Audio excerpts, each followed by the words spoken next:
25%, mungkin ekonomi itu akan stabil lagi. Tapi yang 75% kemana? Harus mati, itu loh repotnya.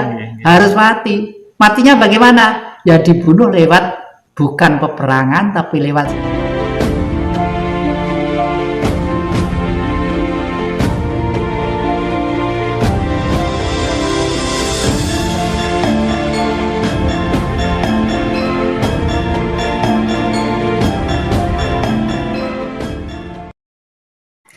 sebenarnya kalau menurut hemat saya, ramalannya yang Prabu Jayabaya yang tidak bisa digubah itu adalah garis besarnya ada di Ramayana dan Mahabharata. Ya. Ramayana dan Mahabharata. Ketika Ramayana itu bangsa ini dikuasai oleh ratu atau kekuasaan yang sangat menindas. Kalau bahasa modern adalah imperialisme dan kapitalisme. Nah, oleh karena itu Dewi Sinta sebagai istrinya Prabu Rama digambarkan dicuri di Alengka. Dicuri di Alengka, di sana ditahan ya. Terus waktu itu Prabu Rama menyuruh delegasi untuk mengambil Dewi Sinta dari yang dicuri Rahwana tadi itu. Rahwana itu apa? Rah itu darah, Wono itu hutan. Jadi raja, kelihatannya kekuasaan, pemerintahan, tapi pemerintahan yang berpihak pada kapitalisme dan imperialisme. Semua delegasi gagal, Anggota gagal, Anila gagal, Sugriwa gagal. Yang berhasil itu justru Anoman Ketek Putih, Anoman Anjani Putra. Nah, itu sebenarnya Anoman itu adalah kekuatan gaib dari sosok persenyawaan laki dan perempuan, tapi tidak real menjadi manusia. Ini banyak deh, banyak. Dan itu kalau kita tahu caranya untuk membuat mereka, dan mereka itu mengabdi kepada kita itu setengah mati, sangat setia kepada orang tuanya itu.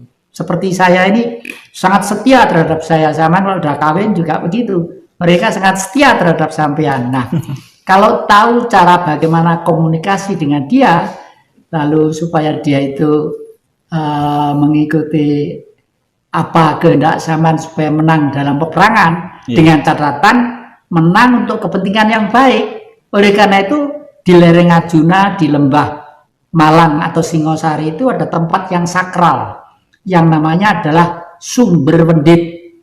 Berada ya kali Wendit kira-kira sekitar 5 atau 3 kilo dari sini. Itu sumbernya besar. Disitulah tempat himpunan kera-kera, ketek-ketek. Dulu tuh di Malang ada anak nakal, pancen keturunan Wendit itu dianggap keturunan ketek. Padahal kera itu suci. Digambarkan putih seperti Anoman itu.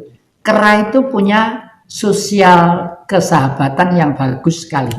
Kalau ada temannya meninggal, itu dikubur bersama-sama. Dikubur bersama-sama, lalu ditimbun begitu. Setelah itu mereka itu beberapa hari ada di pohon-pohon di atas, melekan mungkin kalau sekarang mungkin kalau manusia apa tahlilan, oh iya gak ngerti ya. Coba di sana ya podo susah gitu seperti orang nangis melihat temannya tadi itu. Jadi sebenarnya trah Pendit itu adalah trah manusia suci. Nah, ini ada di situ, ya.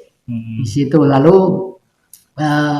dipelintir juga oleh penjajah pada waktu itu.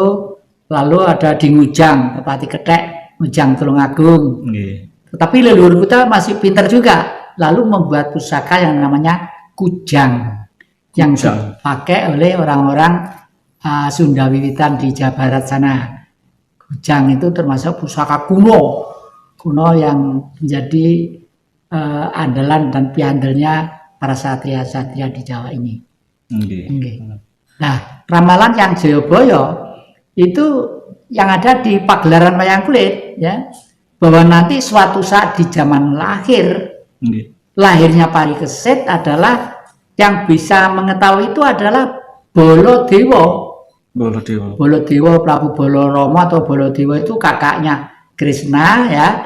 Kenapa kok Baladewa? bolo itu konco, dewa itu gaib.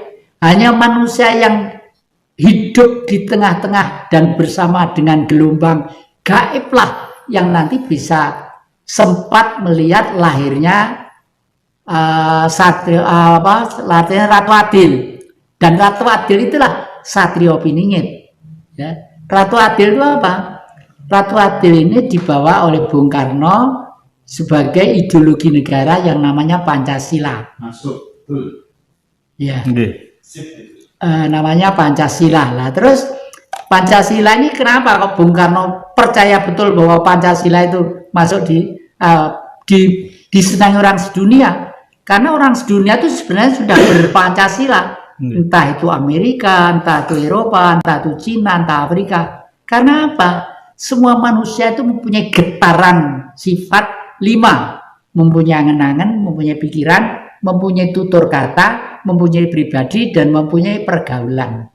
Ya, ini dimulai 500 tahun sebelum Masehi oleh Sang Buddha, Sang Siddhartha Gautama, masuk dalam hutan supaya beliau tahu penderitaan manusia secara umum, meskipun beliau itu adalah anaknya seorang raja yang kaya raya, ganteng, dan boleh dikata kalau keringat keluar gitu ada yang ngurapi, mau maem, ada yang dulang, ada yang gini gitu ya.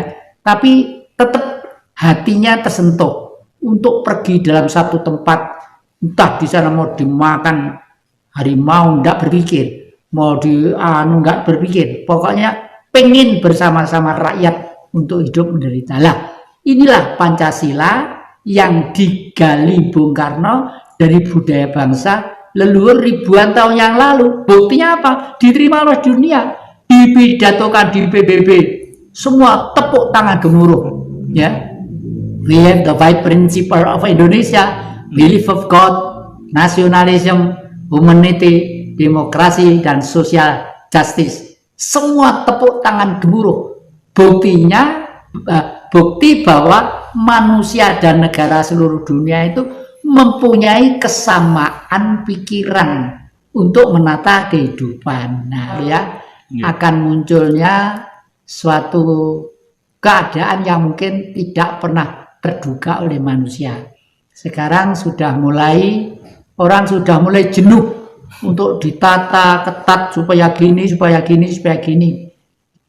Negara besar yang dulu itu duitnya bisa merimut dunia dengan cap yang namanya dolar, pada waktu itu dolar masih dipercaya oleh Bank Dunia dan pergaulan ekonomi dunia karena stok emasnya dia itu banyak. Tapi dia sekarang stok emasnya itu sudah habis. Oleh karena itu nilainya merosot juga. Nah, merosotnya dari kaum ekonomi yang kapitalistis akan menggeliat satu bentuk militer dan segala cara yang tidak terduga. Repotnya kalau saya melihat viral-viral ya, mereka beranggapan kalau manusia di dunia itu hanya disisakan sekitar 25%, mungkin ekonomi itu akan stabil lagi. Tapi yang 75% kemana? Harus mati. Itu loh repotnya. Harus mati. Matinya bagaimana? Ya dibunuh lewat bukan peperangan, tapi lewat sesuatu hal-hal. Apakah ini virus itu dan sebagainya? Saya tidak tahu. Tapi ini saya mengikuti viral-viral pergaulan di dunia, khususnya orang-orang Barat yang akhir-akhir ini mempunyai pendapat seperti itu. Gitu. Pada waktu perang Mahabharata, Prabu Salyopati menjadi senapatinya di Astina. Ya, Prabu Salyopati itu mempunyai aji Condobirowo. Dan Condobirowo itu bentuknya raksasa kecil-kecil, segini kurang lebih. Banyak.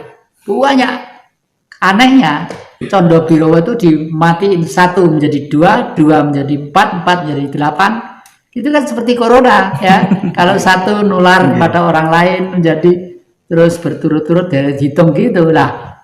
Kalahnya dengan siapa? Dengan Prabu Puntadewa.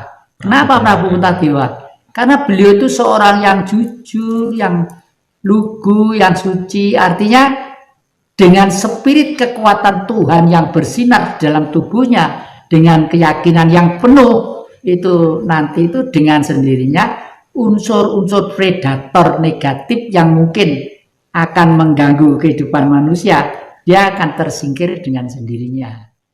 Kelihatannya seperti itu.